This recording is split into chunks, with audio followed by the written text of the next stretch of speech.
Hi, ഇന്ന് നമ്മൾ പോകുന്നത് കൊല്ലം ജില്ലയിലെ കരുനാഗപ്പള്ളി പുതിയകാവിലുള്ള താജ്മഹൽ പള്ളിയിലേക്കാണ്. അതായത് ഷെയ്ഖ് മസ്ജിദിലേക്കാണ്. കേരളത്തിൻ്റെ താജ്മഹൽ എന്നാണ് ഈ പള്ളി അറിയപ്പെടുന്നത്. താജ്മഹലിനെ ഓർമ്മിപ്പിക്കുന്ന രീതിയിലുള്ള വാസ്തുവിദ്യയിലാണ് ഈ പള്ളി പണിഞ്ഞിരിക്കുന്നത്. അലി ഹസൻ ഷെയ്ഖ് ഉൾപ്പെടെ 11 മഹാന്മാരുടെ മക്ബറ ഈ പള്ളിയിലുണ്ട്. ജാതിമത ഭേദമന്യേ ധാരാളം തീർത്ഥാടകർ ദിവസവും തീർത്ഥാടനത്തിനായി വന്നു പോകുന്ന ഒരു സ്ഥലം കൂടിയാണിത്. ഇനി നമുക്ക് ഇതിൻ്റെ ഒരു ചരിത്രം പരിശോധിച്ചു കഴിഞ്ഞാൽ, പണ്ട് വടക്കേ മലബാറിൽ നിന്നും യാത്രാപ്രിയനായ അബ്ദുൽ ഖാദിർ ഉസാനി എന്ന മഹാനായ ഷെയ്ഖ് പൊന്നാനിയിലേക്ക് യാത്ര പുറപ്പെട്ടു വരുമ്പോൾ വഴിമധ്യേ കർഷകനായ ഹസൻ ഇബ്നു അലി എന്ന മനുഷ്യനെ കാണുകയും പരിചയപ്പെടുകയും ചെയ്തു. തുടർന്ന് ഷെയ്ഖിനോടൊപ്പം ഹസനും യാത്ര തിരിച്ചു.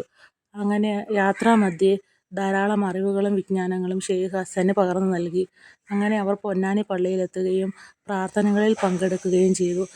പ്രാർത്ഥനകൾക്ക് ശേഷം അവിടുത്തെ ജനങ്ങൾ ഷെയ്ഖിൻ്റെ കൂടെ ഒരു പ്രഭാഷണം നടത്താൻ ആവശ്യപ്പെടുകയും പ്രഭാഷണത്തിനായി അവിടുത്തെ ഇമാമിൻ്റെ അനുവാദത്തോടുകൂടി ഷെയ്ഖുന നമ്മുടെ ഹസനെ വിളിക്കുകയും ചെയ്തു. എന്നാൽ സംസാരിക്കാൻ കഴിയാതായ ഹസൻ്റെ നെഞ്ചിൽ ഷെയ്ഖുന തടവിയപ്പോൾ നല്ല രീതിയിൽ മതപ്രഭാഷണം നടത്താൻ അദ്ദേഹത്തിന് കഴിഞ്ഞു.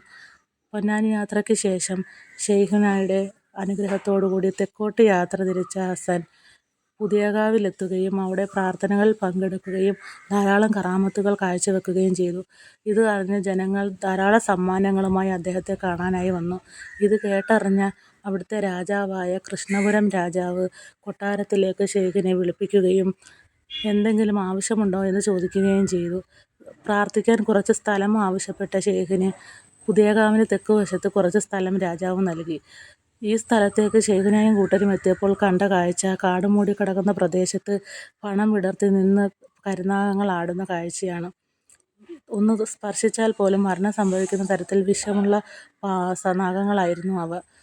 എന്നാൽ ഷെയ്ഖുനയെ കണ്ട നാഗങ്ങൾ പണം താഴ്ത്തുകയും ഷെയ്ഖുന ഈ നാഗത്തെ ഒരു കൂടയിലാക്കി രാജാവിന് ദൂതന്മാർ മുഖേന സമ്മാനമായി നൽകുകയും ചെയ്തു. സമ്മാനം കിട്ടിയ സന്തോഷത്തിൽ രാജാവ് സമ്മാനപ്പൊതി തുറന്നു നോക്കിയപ്പോൾ നാഗത്തെ കണ്ട് സ്തംഭിച്ചു നിൽക്കുകയും പിന്നീട് ഷെയ്ഖിനെ വിളിപ്പിച്ച് കാൽക്കൽ വീണ് മാപ്പ് പറയുകയും എന്താവശ്യവും നടത്തിക്കൊടുക്കാമെന്ന് ഏൽക്കുകയും ചെയ്തു. അങ്ങനെ ഷെയ്ഖുന ഈ നാഗങ്ങളെ കൂടയിലാക്കി കിട്ടിയ സ്ഥലത്ത് തന്നെ കൊണ്ടുവന്ന് വിട്ടു. പിന്നീട് ഈ നാഗത്തെ ആരും കണ്ടിട്ടില്ല. ഇതറിഞ്ഞ രാജാവ് സന്തോഷത്താൽ വഴിയരികിൽ തന്നെ ഒരു മുസ്ലിം പള്ളി അദ്ദേഹത്തിന് പണിഞ്ഞു കൊടുത്തു.